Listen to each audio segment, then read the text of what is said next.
वेचकरी, सप्ताह मधली पंगत उदार अंतकरणाने केली पाहिजे. सप्त्याला पट्टी उदार अंतकरणाने दिली पाहिजे. द्यायचंय ना तर उदास विचारे वेचकरी, असं विश्वंभर बाबाचं जीवन आहे. आणि हे विश्वंभर बाबा अगोदर पासूनच सात्विक जीवन जगणारे, पंढरीनाथाची सेवा करणारे, एकादशी करणारे, अशा पद्धतीनं सर्व व्यवहार विश्वंभर बाबाचा चालू असलेला.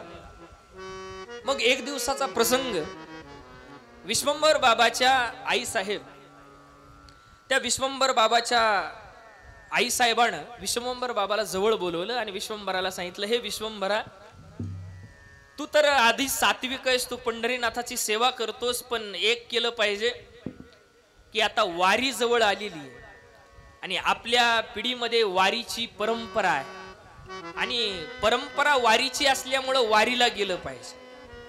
खरं तर मुलानं वडिलाच्या परंपरा जोपासल्या पाहिजे. आपल्या घरी जर वारीची परंपरा असेल तर मुलानं वारीला गेलं पाहिजे. आपल्या घरामध्ये सप्ताहाची पंगत असेल तर ती मुलानं पुढे चालवली पाहिजे. आपल्या घरामध्ये पंढरीनाथाची आषाढी कार्तिकी वारी असेल तर पंढरपूरला गेलं पाहिजे. पण बंडातात्या कराडकर नेहमी सांगत असतात, जरा उलट वार वाहिले, म्हणजे बाप पारावर भजन करीत आणि लेक वड्यानं माशी धरीत, म्हणजे अशी पद्धत अशी चालली आहे सध्या. म्हणजे बाप भजन करतो पण पोरगा त्या पद्धतीनं वागत नाही. विश्वंभर बाबाला आईसाहेबांना जवळ घेतलं आणि आईसाहेबांना जवळ घेऊन विश्वंभर बाबाला असं सांगितलं, बाबा की आता आपल्या घरामध्ये वारीची परंपरा आहे आणि घरामध्ये वारीची परंपरा असल्यामुळे ती वारीची परंपरा आता तू चालवली पाहिजे. परंपरा आपण वारीची चालवली पाहिजे. आता विश्वंभर बाबाचं आधीच सात्विक अंतकरण आणि त्यातले त्यात पुन्हा आईची आज्ञा आली वारीला जाण्याची, म्हणजे वारीविषयी आधीच प्रेम असावं आणि त्यातले त्यात घरातल्या ज्येष्ठांनी सांगावं की वारीला जावं. त्याच्यासारखा आनंद कोणता आहे महाराज? अगोदरच भगवंताविषयी प्रेम आहे, पुन्हा कीर्तनाला जाण्याचा योग यावा. अगोदरच भगवंताविषयी प्रेम आहे, भगवंताची सेवा करण्याची वृत्ती आहे आणि त्यातले त्यात पुन्हा कथा ऐकण्याचा योग यावा. आधीच तुकोबरायांच्या गाथ्यावरती प्रेम आहे, तुकाराम महाराजाच्या अभंगावरती प्रेम आहे, त्यातले त्यात तुकाराम महाराजाचं चरित्र ऐकण्याचा योग यावा. याच्यापेक्षा मोठं भाग्य काय?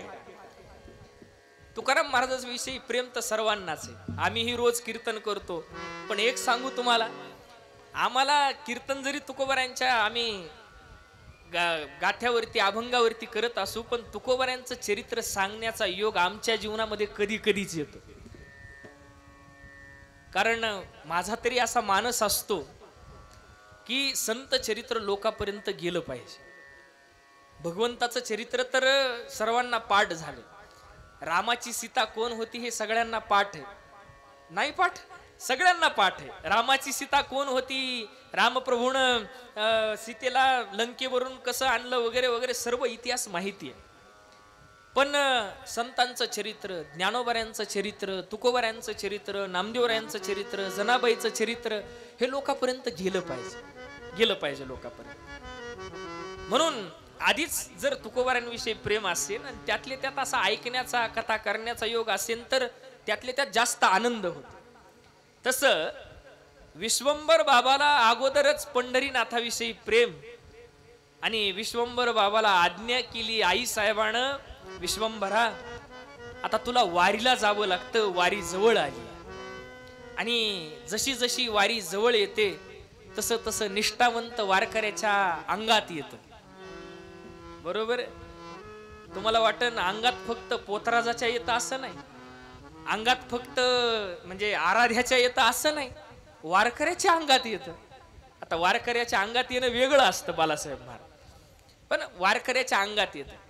आणि तुम्हाला सांगू, जशी वारीचे दिवस जवळ येतात तसं तसं वारकऱ्याला करमत नाही. म्हणजे एकदा जरी वारी केली ना, एकदा जरी वारी केली तरी ते सगळं चित्र वारीचं असं मनामध्ये ठसून बसतं.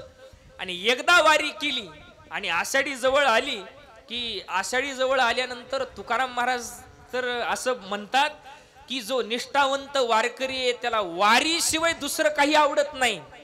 म्हणून महाराज म्हणतात की संपदा सोहळा नावडे मनाला, संपदा सोहळा नावडे मनाला सोहळा आवडे मनाला संपला सोहळा आवडे मनाला. वारकऱ्याच्या जीवनामध्ये वारी आली की महाराज म्हणतात संपदा सोहळा नावडे मनाला करीते टकळा पंढरीचा, किंवा लागला टकळा पंढरीचा. लागला म्हणा किंवा करीते म्हणा, काही हरकत नाही, दोन्हीही पाठ आहेत तसे. महाराज म्हणतात ज्या वारी जवळ आल्यानंतर पंढरीचा टकळ आला, पंढरी डोळ्यासमोर दिसते. आणि खर तर वारीमध्ये एवढा आनंद आहे महाराज, एवढा आनंद आहे, वारी सारखा आनंद या त्रिलोक्यात कुठंच नाही, कुठंच नाही. ज्यांनी वारी केली, बरेच मंडळी सोबत वारी करणारे आहेत, तर वारी केली की वारी सारखा आनंद या जगामध्ये कुठेही नाही महाराज, कुठंच. वारी अद्भुत आहे. खर तर वारीची सोय पाहिल्यानंतर जे पहिल्यांदा वारीला येणार आहेत किंवा ज्यांना वारीविषयी प्रेम नाही, त्यांना वाटतं काय बाबा हे कापडाच्या त्या रावटीमध्ये झोपायचं, आणि एकतरी जागा अशी कधी व्यवस्थित नसते, कधी खालीवरी येतं, तर कधी डोंगराच्या त्या पायथ्याला राहावं लागतं, तर कधी कशात राहावं लागतं. हे सगळं पाहिल्यानंतर खरं तर वारीमध्ये कसलीच सोय नसते महाराज, कसलीच सोय नसते. म्हणजे भौतिकदृष्ट्या म्हणतोय मी, म्हणजे बाकीची सोय नसते. आणि जेवताना तर किमान 10% धूळ खावी लागते, बरोबर आहे. म्हणजे जेव्हा स्वयंपाक चालू असतो, आता ट्रक लावावे लागतात, ट्रकाला ते पडदा लावावा लागतो, मग तिथं ते अन्न शिजवावं लागतं, वारा सारखा चालू असतो, मग ते अन्नात धूळ जाते. जेवायला बसल्यानंतर कधी कधी रस्त्याच्या कडीला बसावं लागतं, ते धूळ येते, मग ती धूळ ताटात जाते, मग तेच खावं लागतं. पण तरी सुद्धा भौतिकदृष्ट्या ही सगळी सोय नसताना सुद्धा 8 ते 10 लाख समाज वारीला येतो. का? वारी सारखा आनंदच दुसरा कोणता नाही. जशी आषाढी जवळ येते तसे पंढरीकडे जाणारे रस्ते सगळे फुलून जातात. पुण्याचा रस्ता माऊली ज्ञानोबारायांच्या पालखीनं सजतो, बारामतीकडचा तो रस्ता तुकोबारायांच्या पालखीनं सजतो, पैठणहून नगरकडून येणारा रस्ता एकनाथ महाराजांच्या पालखीनं सजतो. तर इकडं सगळे महाराष्ट्रातले जेवढे रस्ते ते सगळे महाराष्ट्रातून वारकरी पंढरीला येतात, महाराष्ट्राच्या बाहेरून पंढरीला वारकरी येतात, सगळे रस्ते असे फुलून जातात. विश्वंभर बाबाला सुद्धा आईनं सांगितलं की तू पंढरीच्या वारीला गेलं पाहिजे. मग विश्वंभर बाबाला आधीच आनंद झाला वारीला जाण्याचा, मग विश्वंभर बाबा वारीला जाण्याकरता निघतात. खरं तर आई ही जीवनातली सर्वात पहिली गुरु असते.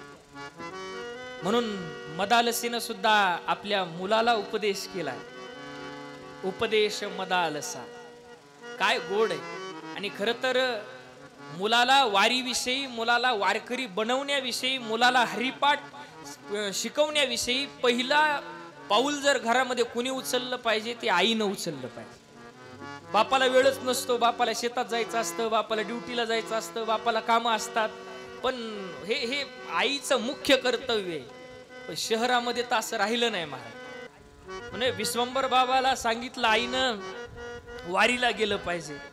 अगोदरच निष्ठा पंढरीनाथाविषयी, त्यात आईचा उपदेश, दुधात साखर मिसळली आणि बस विश्वंभर बाबा वारकऱ्यांच्या सोबत पंढरपूरला वारीला निघालेले.